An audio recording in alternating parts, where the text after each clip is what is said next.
আপনার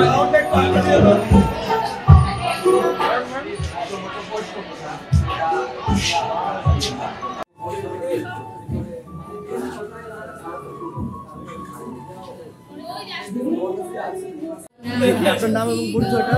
আমার নাম মোহাম্মদ শুভ, আমি কাঠাখালী আদর্শ ডিগ্রি কলেজে পড়ি। আপনি রাবির শিক্ষার্থী না? আমি শিক্ষার্থী। রাবির শিক্ষার্থী না, আমি হচ্ছে কলেজ। আপনাকে আহ্বান করে নিয়ে আসছে কে? হ্যাঁ, আমি আসছি হচ্ছে, আমার একটা ম্যাম আছে যে এখানে ছিল, এখন ওই পাশে গেছে। আর হচ্ছে সালাউদ্দিন আমার ভাইয়ের সাথে আমি সব জায়গায় যাই, এমনকি যত আন্দোলন হয়েছে এগুলো গেছি, ঢাকাতে গিয়েছিল সেখানেও গিয়েছিলাম। এবং আজকে আমি কলেজে আসছি, ফার্স্টে কলেজে আসার পর শুনে যে এখানে এরকম অবস্থা, তো আমি কলেজ শেষ করে এখানে। আচ্ছা, ঠিক আছে। ঘটনার যে পরিপ্রেক্ষিত তাতে মনে হচ্ছে ভিসি স্যার না আসা পর্যন্ত হবে না। ভিসি স্যার এখন আসলে এখন সমাধান করে দিলে ওয়েলকাম, আমরা ওয়েলকাম জানাবো তারে। আর যদি সে যদি সন্ধ্যা করে, যত দীর্ঘসূচি করবে আমরা তত হাসি দিবে।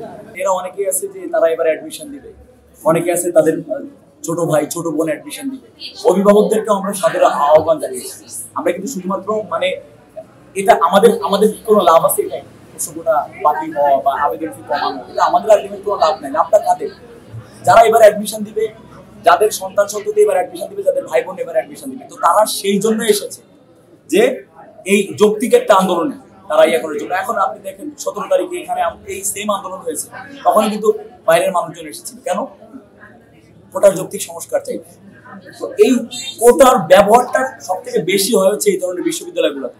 এই জন্য তারা তাদের পরিবারকে প্রতিনিধিত্ব করে তারা এখানে আসে, আমার যেটা মনে হয় স্বতঃস্ফূর্ত অংশগ্রহণ করেছে তারা, এবং আমরাও তাদেরকে গ্রহণ করেছি।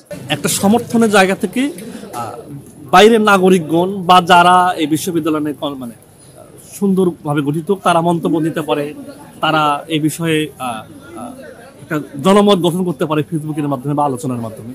কিন্তু আমার কাছে মনে হয় যে বিশ্ববিদ্যালয়ের মেন ফটকে মানে ভবনের ফটকে তালা দিয়ে তাদের অবস্থান করাটা, এটা আসলে আমার কাছে মনে হয় যে একটু বাড়াবাড়ি হয়েছে। আমি আজকে এখানে আসছিলাম হচ্ছে আমার এই সামনে হচ্ছে 5 তারিখে হচ্ছে কম্বাইন্ড ব্যাংকের অফিসার জেনারেল ভাইবা আছে, এই জন্য হচ্ছে এই জায়গায় আমি হচ্ছে সার্টিফিকেট তুলতে আসছিলাম।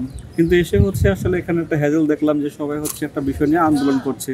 হ্যাঁ, তো সেক্ষেত্রে এখন সার্টিফিকেটটা আসলে তোলা না যেতে পারে, সেক্ষেত্রে আমি হচ্ছে ভাইভাটা ফেস করা কোনোভাবেই সম্ভব না। এই হচ্ছে অবস্থা। ভাইবা আসলে একটা মানুষের জীবনে বারবার আসে না, আমরা জানি বারবার কয়েকটা প্রিলি হচ্ছে দিতে হয়, তারপর রিটার্ন দিতে হয়, এগুলো আসলে কোয়ালিফাই করার পরেই হচ্ছে আমরা একটা ভাইবা দেওয়ার সুযোগ পাই।